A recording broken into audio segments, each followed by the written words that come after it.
ओम शांति 18/5/2021 साकार महावाक्य मुरलीर सारांश मधुर संतानगण कालर काल बाबा आसिछन्ति तुमको काल अर्थात मृत्यु उपरे विजय प्राप्त कराइबा पाई। मनमना भावर मंत्र द्वारा ही तुमे काल उपरे विजय प्राप्त करि परिबो। प्रश्न आत्मिक पिता तुम आत्मिक यात्री मानकु केउ एक विशेष शिक्षा देउछन्ति? उत्तर हे आत्मिक यात्री तुमे देह अभिमान को छाड़ी देही अभिमानी हुआ। रावण ही अधा कल्परु तुमको देह अभिमानी करि देछि। एबे तुमे आत्म अभिमानी हुआ।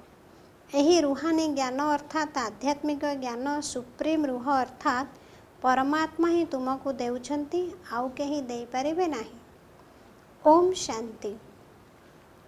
पिलामाने निजर पितांकर महिमा शुणिले। गायन मध्य करा जाउची सर्वोच्च भगवान सी हेले समस्त आत्मारूपी संतान मानकर पिता। बाकी आउ जे भी रहिले परस्पर समस्ते भाई भाई अटंती। समस्तंकर पिता तो जणे सी हेले शिव बाबा। बाबा बुझाउछन्ति हे संतानगण भक्ति मार्ग रे तुमर दुई जन पिता थांती लौकिक पिता एवं पारलौकिक पिता। रचयितांक ठारू रचना को संपत्ति मिली थाए किंतु ताहा हेला विनाशी संपत्ति। एहा हेला अविनाशी संपत्ति। अविनाशी पिता तो जणे ही अटंती जहाँक ठारू बेहदर संपत्ति मिलुछि सी हेले निराकार। तांकर नाम परम पिता परमात्मा शिव। कहउचन्ति मध्य परमात्माय नमः सी हेले सर्वोच्च। तुमर बुद्धि निराकार बाबांक आड़कू जाउछि सी परमधाम रे रहुछन्ति। जेउठू तुमे आत्मा माने आसीछ बाबा मध्य सेइठारे ही रहुछन्ति। सी ही समस्तंकर सद्गति दाता। भारत ही परम पिता परमात्मांकर जन्मस्थान अटे। शिव जयंती मध्य एइठारे पालन करुछन्ति। से रूहानी पितांकु ही ज्ञानर सागर पतित पावन मुक्तिदाता पथप्रदर्शक कहा जाउछि। से ही दुखहर्ता सुखकर्ता अटंती। एही कथा भारतवासी जानिछन्ति। एहा दुखधाम अटे। भारत ही सुखधाम थिला। बाबा पिलामानकु बुझाउछन्ति हे भारतवासी तुमे विश्वर मालिक थिल। तुमर आदि सनातन देवी देवता धर्म थिला। देवी देवतांकर धर्म श्रेष्ठ कर्म श्रेष्ठ थिला। एबे धर्म भ्रष्ट कर्म भ्रष्ट होई जाइछि। एमाने निजको पवित्र देवता कहि परिबे नाही। कलिजुगर अंतिम समय पर्यंत भक्ति मार्ग चली थाए। सेथिरे ज्ञान न थाए। ज्ञान द्वारा सद्गति होई थाए। समस्तंकर सद्गति दाता परम पिता परमात्मा जे पर्यंत न आसीछन्ति से पर्यंत कहार सद्गति होई परिबो नाही। बाबा कहउचन्ति मु कल्पर संगम जुगरे आसुछि। एही समय रे दुनिया पतित अटे। पवित्र केही जणे भी नाहंती। जदिओ सन्यासी माने पवित्र हेउछन्ति किंतु सेमानकु पुनर्जन्म तो एइठारे ही नेबाकु हेबो। पुणी विषय विकाररु जन्म नेबाकु पड़िबो। मझिरे केही फेरी जाई पारिबे नाही। जेतेबेले चक्र शेष होई थाए सेतेबेले ही बाबा आसी साथीरे नै जाई थांती। एहाकु ही आध्यात्मिक ज्ञान कहा जाए। परमात्मा ही आध्यात्मिक ज्ञान देउछन्ति। परमात्मा ही ज्ञानर सागर पतित पावन अटन्ति। बाकी शास्त्र गुड़िकर भक्तिर ज्ञान रही। बाबा कहउचन्ति यज्ञ तप तीर्थ आदि करी करी तुमर अधोगति होइछि। तुमे प्रथमे शतप्रधान थिल।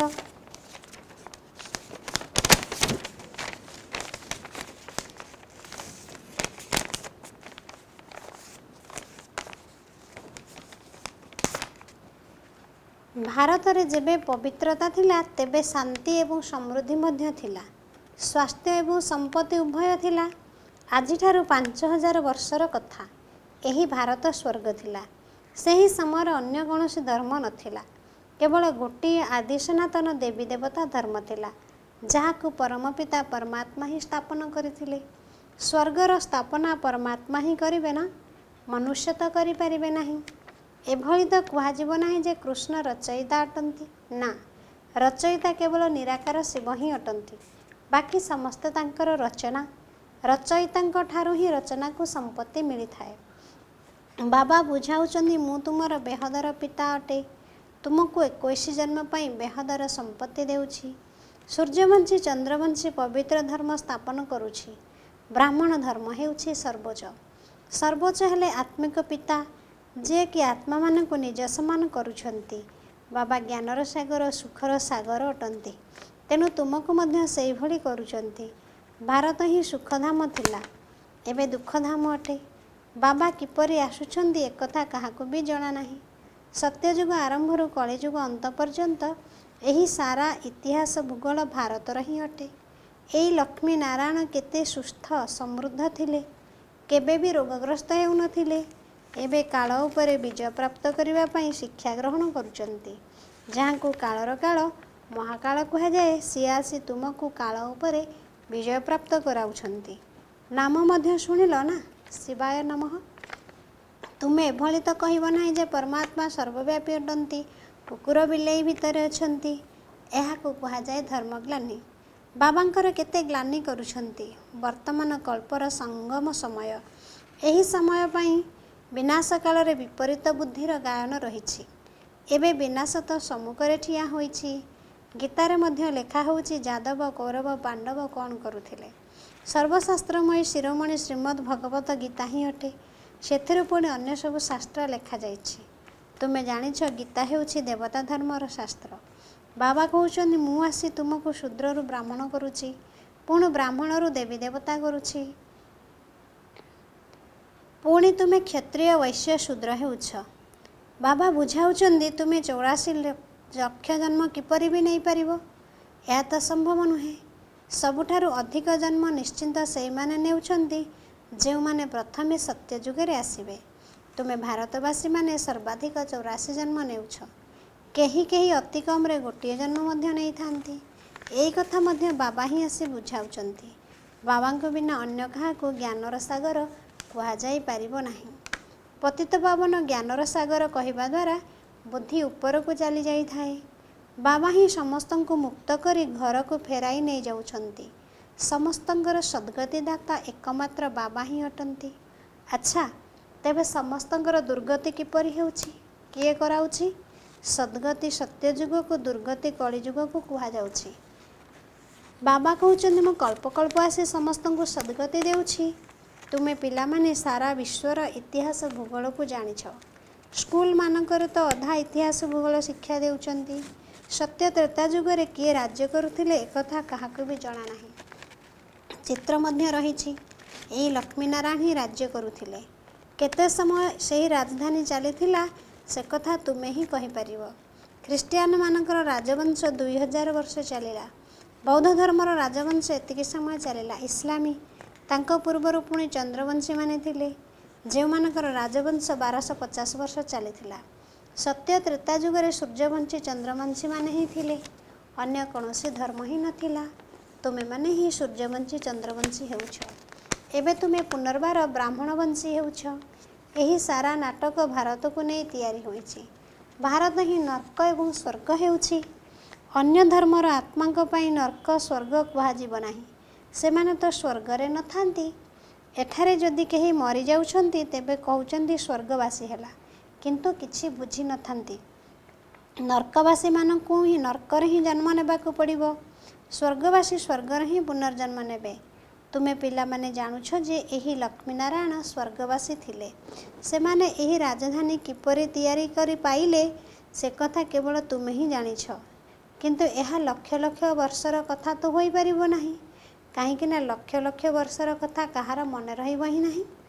ସତ୍ୟ ଯୁଗରେ ଶାସ୍ତ୍ର ଆଦି କିଛି ନଥାଏ। ଏହିସବୁ ଭକ୍ତିମାର୍ଗର ସାମଗ୍ରୀ। ସିଡ଼ିରେ ତଳକୁ ଓହ୍ଲାଇବାକୁ ହିଁ ପଡ଼ିବ। ସତୋପ୍ରଧାନରୁ ସତୋ ରଜୋତମ ଏହି ସିଡ଼ି ଓହ୍ଲାଇବା ପାଇଁ 5000 ବର୍ଷ ଲାଗୁଛି। ସତ୍ୟ ଯୁଗରେ 16 କଳା ସମ୍ପୂର୍ଣ୍ଣ ଏବଂ ତ୍ରେତାରେ 2 କଳା କମ୍। ଆତ୍ମାରେ ରୂପାର ଖାଦ ମିଶିଗଲା। ତାମ୍ର ଯୁଗ ଦ୍ୱାପରକୁ ଆସିବା ପରେ ତମ୍ବାର ଖାଦ ମିଶିଗଲା। ବର୍ତ୍ତମାନ ଆତ୍ମା ବିଲକୁଲ ତମପ୍ରଧାନ ହୋଇଯାଇଛି। ଆତ୍ମାରୂପୀ ସୁନାରେ ବିକାର ରୂପୀ ଖାଦ ପଡ଼ିଥାଏ। ତୁମେମାନେ ହିଁ ପୁରା 84 ଜନ୍ମ ନେଉଛ। ଏହି କଥା ଆତ୍ମିକ ପିତା ଶିବ ବାବା ଆସି ଆତ୍ମିକ ପିଲାମାନଙ୍କୁ ବୁଝାଉଛନ୍ତି। ତୁମକୁ ବର୍ତ୍ତମାନ ଆତ୍ମ ଅଭିମାନୀ ହେବାକୁ ପଡ଼ିବ। ରାବଣର ପ୍ରବେଶଦା ହେବା କାରଣରୁ ସମସ୍ତେ ଦେହ ଅଭିମାନୀ ହୋଇଯାଇଛନ୍ତି। ଏବେ ନିଜକୁ ଆତ୍ମା ଭାବିବାକୁ ହେବ। ଆତ୍ମା ମାନେ ହିଁ 84 ଜନ୍ମ ନେଇ ନେଇ ଭିନ୍ନ ଭିନ୍ନ ଅଭିନୟ କରି ଆସିଛନ୍ତି। ଏବେ 84 ଜନ୍ମର ଚକ୍ର ଶେଷ ହେଲା।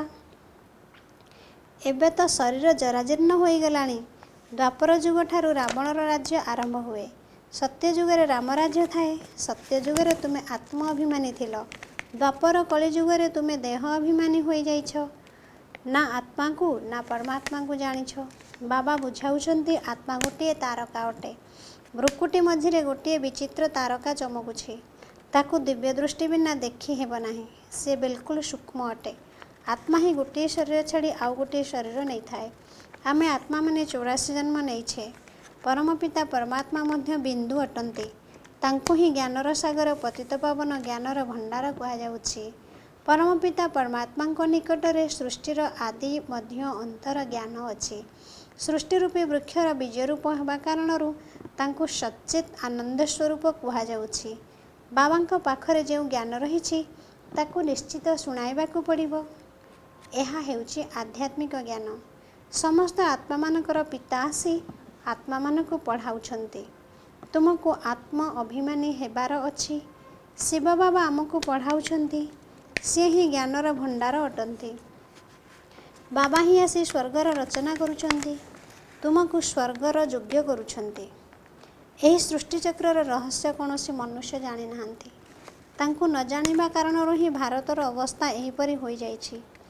ଭାରତରେ ପବିତ୍ରତା ଥିଲା, ତେଣୁ ଶାନ୍ତି ଏବଂ ସମୃଦ୍ଧି ମଧ୍ୟ ଥିଲା। ଏବେ ତ ନର୍କ ଅଟେ, ତେଣୁ ବର୍ତ୍ତମାନ କେହି କିପରି ସ୍ୱର୍ଗକୁ ଯାଇପାରିବେ? ଏହା ସବୁ ବିଲକୁଲ ପଥର ବୁଦ୍ଧିର କଥା। କାହିଁକି ନା ସମସ୍ତେ ପଥର ବୁଦ୍ଧି ହୋଇଯାଇଛନ୍ତି ନା। ବାବା କହୁଛନ୍ତି ମୁଁ ପିଲାମାନଙ୍କ ପାଇଁ କିଛି ତ ଉପହାର ଆଣି ଆସିବି ନା। ତୁମକୁ ସ୍ୱର୍ଗର ମାଲିକ କରୁଛି। ଯେଉଁମାନେ କଳ୍ପ ପୂର୍ବରୁ ସମ୍ପତ୍ତି ନେଇଛନ୍ତି ସେଇମାନେ ଏବେ ନେବେ। ମନୁଷ୍ୟରୁ ଦେବତା ହେବେ। ବାସ୍ତବରେ ପ୍ରଜାପିତା ବ୍ରହ୍ମାଙ୍କର ତ ସମସ୍ତେ ସନ୍ତାନ। ଏବେ ବ୍ରହ୍ମାଙ୍କ ଦ୍ୱାରା ଶିବ ବାବା ସନ୍ତାନ ରଚନା କରୁଛନ୍ତି। ବ୍ରହ୍ମା କୁମାର କୁମାରୀଙ୍କ ସଂଖ୍ୟା ବଢ଼ି ଚାଲିଛି। ଶିବ ବାବାଙ୍କ ଠାରୁ ସମ୍ପତ୍ତି ନେବା ପାଇଁ ପୁରୁଷାର୍ଥ କରିବାର ଅଛି। ତମ ପ୍ରଧାନରୁ ଶତ ପ୍ରଧାନ ହେବାର ଅଛି। ବାବା କହୁଛନ୍ତି ହେ ପିଲାମାନେ, ମୋତେ ସ୍ମରଣ କର, ତେବେ ତୁମର ସବୁ ବିକର୍ମ ବିନାଶ ହୋଇଯିବ। ଏହି ଆଧ୍ୟାତ୍ମିକ ଜ୍ଞାନ ବାବାଙ୍କ ବ୍ୟତୀତ ଆଉ କେହି ଦେଇପାରିବେ ନାହିଁ। ଆତ୍ମିକ ପିତା ହିଁ ଆତ୍ମାମାନଙ୍କୁ ଜ୍ଞାନ ଦେଉଛନ୍ତି। ତୁମେ ଆତ୍ମିକ ଯାତ୍ରା କରୁଛ। ଦେହ ଅଭିମାନକୁ ଛାଡ଼ି ଦେହୀ ଅଭିମାନୀ ହେଉଛ। ଆତ୍ମା ଅବିନାଶୀ ଅଟେ। ଆତ୍ମାରେ ହିଁ ସବୁ ଅଭିନୟ ଭରି ରହିଛି। ଆତ୍ମା କିପରି 84 ଜନ୍ମର ଅଭିନୟ କରୁଛି ଏବେ ତାହା ଜଣାପଡ଼ିଲା। ଆମେ ସୂର୍ଯ୍ୟବଂଶୀ ଥିଲୁ, ପୁଣି ଚନ୍ଦ୍ରବଂଶୀ ହେଲୁ, ପୁଣି ଆମକୁ ସୂର୍ଯ୍ୟବଂଶୀ ହେବାର ଅଛି। ଏବେ ବାବା ଶତପ୍ରଧାନ ହେବାର ଶିକ୍ଷା ଦେଉଛନ୍ତି। କେବଳ ମୋତେ ସ୍ମରଣ କର।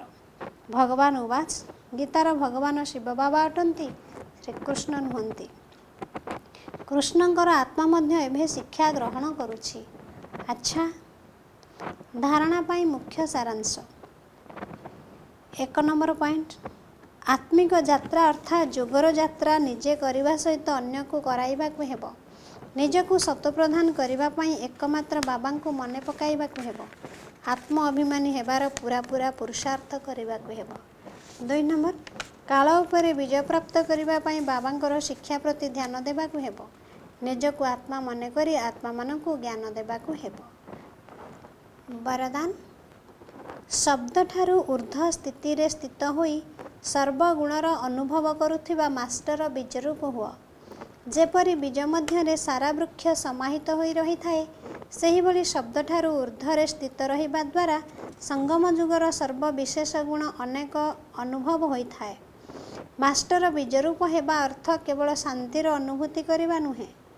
ଶାନ୍ତି ସହିତ ଜ୍ଞାନ, ଅତୀନ୍ଦ୍ରିୟ ସୁଖ, ପ୍ରେମ, ଆନନ୍ଦ, ଶକ୍ତି ଇତ୍ୟାଦି ସମସ୍ତ ମୁଖ୍ୟ ଗୁଣଗୁଡ଼ିକ ଅନୁଭବ କରିବା। ଏହି ଅନୁଭବ କେବଳ ନିଜକୁ ହୋଇନଥାଏ, କିନ୍ତୁ ଅନ୍ୟ ଆତ୍ମାମାନେ ମଧ୍ୟ ସେମାନଙ୍କ ମୁଖମଣ୍ଡଳରୁ ସର୍ବଗୁଣର ଅନୁଭବ କରିଥାନ୍ତି। ସେହି ଗୋଟିଏ ଗୁଣ ଭିତରେ ସର୍ବଗୁଣ ସମାହିତ ହୋଇ ରହିଥାଏ। ସ୍ଲୋଗାନ, ସମସ୍ତଙ୍କଠାରୁ ଭଲ ଗୁଣ ଗ୍ରହଣ କର, କିନ୍ତୁ କାହାର ଭଲ ଗୁଣ ପ୍ରତି ପ୍ରଭାବିତ ହୋଇଯାଅ ନାହିଁ। ଓମ୍ ଶାନ୍ତି।